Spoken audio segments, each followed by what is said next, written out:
Assalamualaikum warahmatullahi wabarakatuh. Perkenalkan, saya Anggi Adila Putri dengan NIM A1C41928 dari kelas Regular C 2019. Di sini saya akan melakukan praktikum mengenai taksonomi hewan, di mana dengan judul Phylum Annelida. Selamat menyaksikan. Landasan teori. Annelida adalah kelompok hewan dengan bentuk susunan tubuh seperti cincin. Annelida berasal dari bahasa Yunani, yaitu annulus yang berarti cincin dan oidos yang berarti bentuk. Nah, Phylum Annelida ini hidup di air laut, air tawar, maupun di tanah. Contoh dari Phylum Annelida yaitu adalah cacing tanah.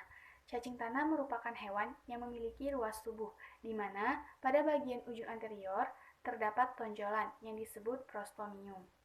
Cacing tanah memiliki tubuh yang terbungkus oleh kutikula yang transparan, di mana kutikula transparan ini berfungsi untuk melindungi cacing tanah dari gangguan fisik maupun gangguan kimia. Nah, kutikula ini memiliki kantung berupa kelenjar, sehingga kulit cacing tanah itu tampak mengkilat. Nah, selanjutnya yaitu ada sirkulasi pada cacing tanah, di mana terdiri dari pembuluh darah dorsal dan ventral.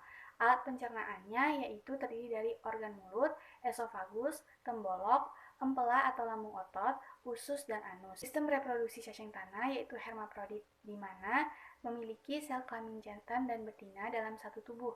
Namun, untuk sistem pembuahannya yaitu dia tidak dapat membuahi dirinya sendiri karena pada fase pematangan sel sperma dan sel telurnya itu berbeda.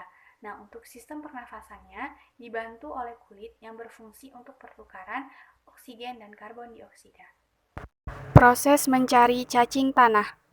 Cacing tanah ditemukan pada tanah yang lembab. Seperti yang kita ketahui bahwa cacing tanah hidup di habitat yang lembab dan berair.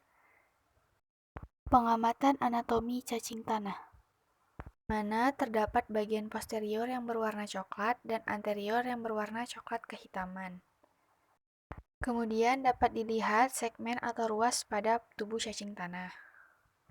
Selanjutnya terdapat mulut dan anus, di mana mulut ini terdapat pada ujung anterior atau tidak bersegmen yang disebut dengan prostomium dan anus yang terdapat pada ujung anterior.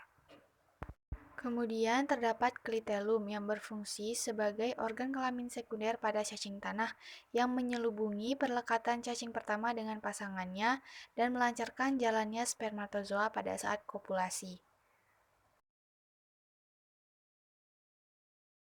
Selanjutnya, cacing tanah dibelah dari bagian anterior sampai ke bagian posterior, hingga tampak bagian dalam daripada cacing tanah. Selanjutnya, tampak bagian dalam dari cacing tanah, yaitu terdapat vesikula seminalis yang melepas cairan yang tinggi gula, terutama jenis fruktosa, di mana cairan ini berfungsi sebagai bahan makanan atau sumber energi bagi sperma. Nah, selanjutnya terdapat prostomium yang merupakan organ syaraf perasa dan berbentuk seperti bibir. Selanjutnya terdapat faring yang berfungsi untuk menelan dan menarik makanan yang masuk ke mulut. Selanjutnya terdapat hati pada cacing tanah. Nah, di sini merupakan literatur dari anatomi bagian dalam dan luar cacing tanah, di mana dari praktikum yang dilakukan terdapat beberapa bagian dari literatur dan juga ada yang tidak terlihat. Hal ini diakibatkan cacing yang digunakan terlalu kecil. Sebaiknya untuk praktikum digunakan cacing tanah dengan ukuran yang lebih besar.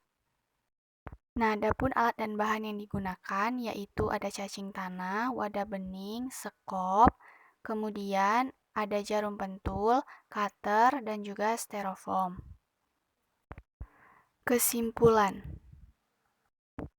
cacing tanah merupakan Phylum Annelida yang habitatnya di air laut, air tawar, maupun di tanah.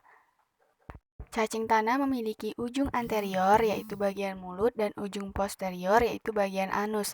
Selain itu, cacing tanah juga memiliki klitelum yaitu benjolan yang terdapat pada tubuh cacing tanah.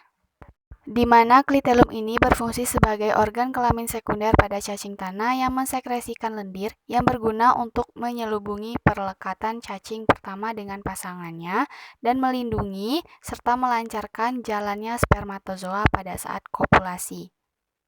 Baiklah, sekian praktikum dari saya. Bila ada kesalahan saya mohon maaf. Wassalamualaikum warahmatullahi wabarakatuh.